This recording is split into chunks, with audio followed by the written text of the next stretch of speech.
Chaotic control has set out on a mission to weaponize critical thought and kick your intellect in the balls.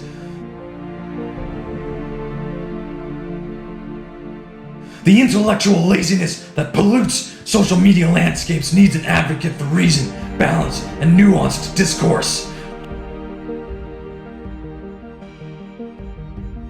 I am your advocate. I am chaotic control.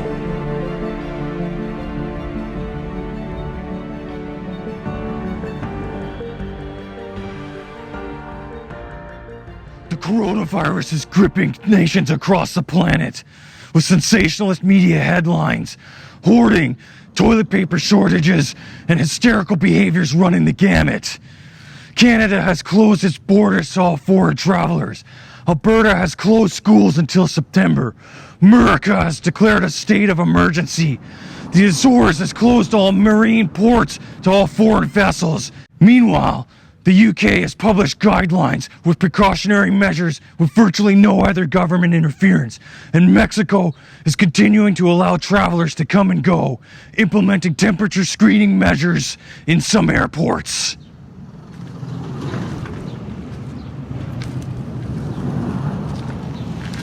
Is COVID-19 the boogeyman that's gonna kill you, your favorite dog, and your favorite grandma? If social media was the judge, we would all be executed.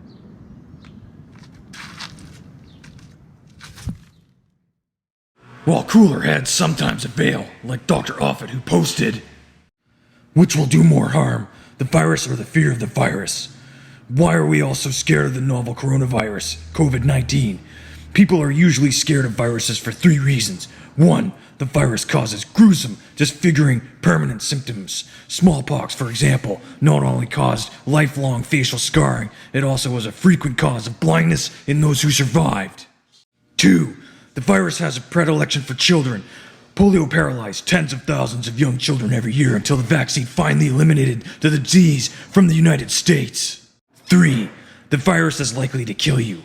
Rabies kills virtually 100% of people who develop symptoms after a bite from a rabid animal. The coronavirus, currently circulating in the United States, the one that has caused us to shut down schools, restaurants, sporting events, and virtually every aspect of our culture, falls into none of these categories. Not everyone, however, is at equal risk of dying. The virus primarily kills the elderly and those suffering from chronic diseases, which explains the situation in Italy, where 25% of its population is more than 65 years of age.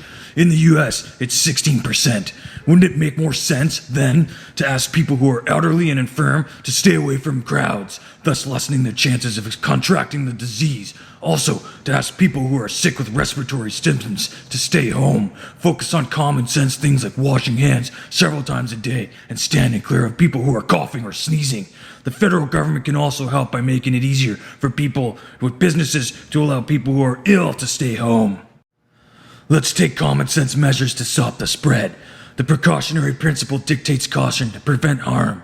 But the precautionary principle also dictates that you don't cause harm in the name of preventing harm.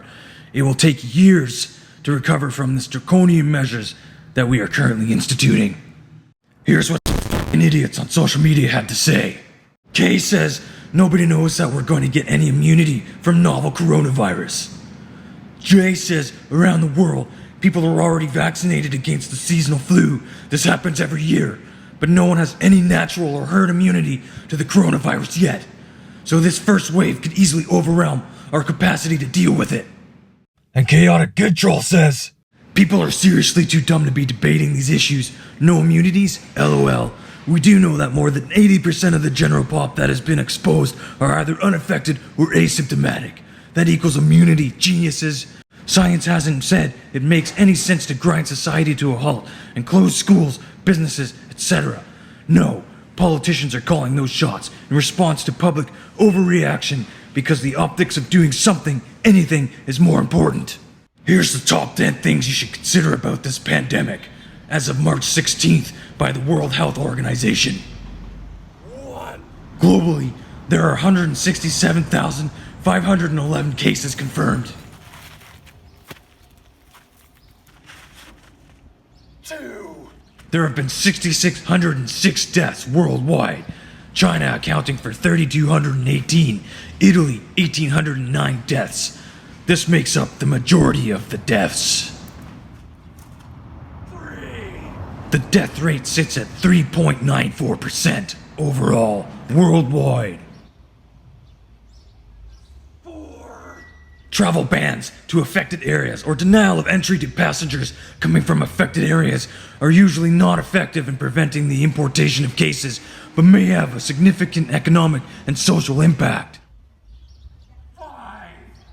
Perform hand hygiene frequently. 6. Cover your nose and mouth with a flexed elbow or paper tissue when coughing or sneezing, then dispose immediately of the tissue. Then elbow bump your buddies with your shit-covered elbows. 7. Refrain from touching mouth and nose. 8. A medical mask is not required if exhibiting no symptoms, as there is no evidence that wearing a mask of any type protects non-sick persons. 9. There are 7.7 billion people on the planet. Let's assume every confirmed case dies. That's 0.002% of the global population. 10. For more context, more than 500,000 women die in pregnancy and childbirth every year worldwide. 1 death a minute. Cry for me, pro-lifers. Maybe more social distancing will help with the pregnancy problem. Overall, 4.5% of US deaths were found to be attributed to poverty in the year 2000. I doubt that's gotten any better. But who cares about dying poor people? I haven't seen a global response to a crisis like this since 9/11. And those who remember will recall that society was permanently changed and rights permanently eroded in the wake of those events. I suspect this is a reboot extension of that.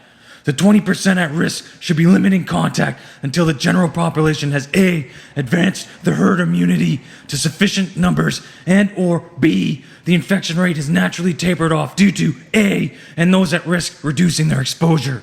Literally everything else can go on as normal. In fact, we'll be in a better financial position to take care of those most vulnerable if those who are healthy can continue to work and contribute to those systems and individuals in need. If you are concerned about the death rate here, there are bigger fish to fry. Wash your fucking hands and use your fucking brain.